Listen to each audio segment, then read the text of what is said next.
Selamat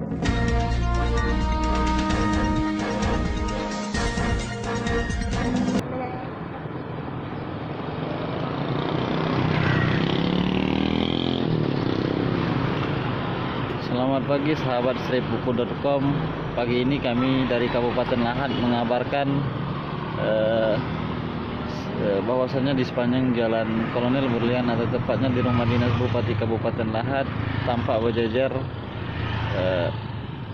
papan bunga ucapan selamat atas dilantiknya Sekda yang baru Bapak Chandra SHMH MM.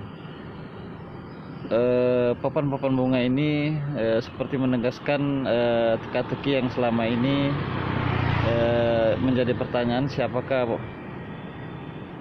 sosok yang akan menjabat Sekda definitif Kabupaten Lahat.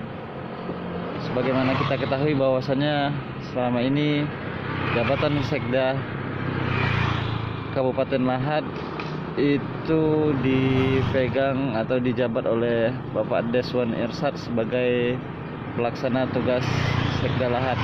Nah, papan bunga pagi ini sepertinya menjadi jawaban atas pertanyaan-pertanyaan terkait sosok Sekda Lahat yang akan dilantik oleh Bapak Bupati Kabupaten Lahat.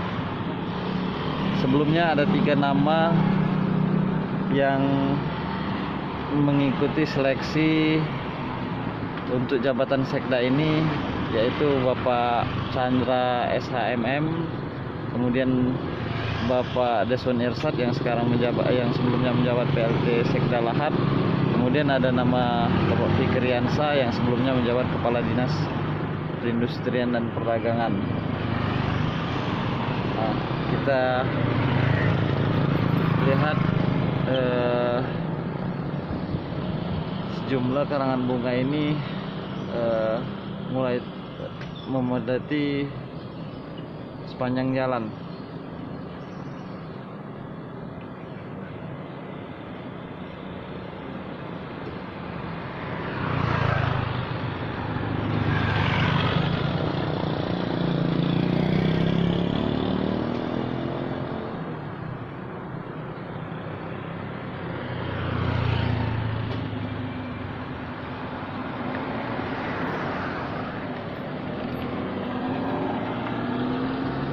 Untuk diketahui sahabat seribuku.com, dalam jadwal protokol pemerintah Kabupaten Lahat, pelantikan Sekda definitif sendiri akan dijadwalkan pada pukul 12.30 di rumah dinas Bupati Kabupaten Lahat pada hari ini.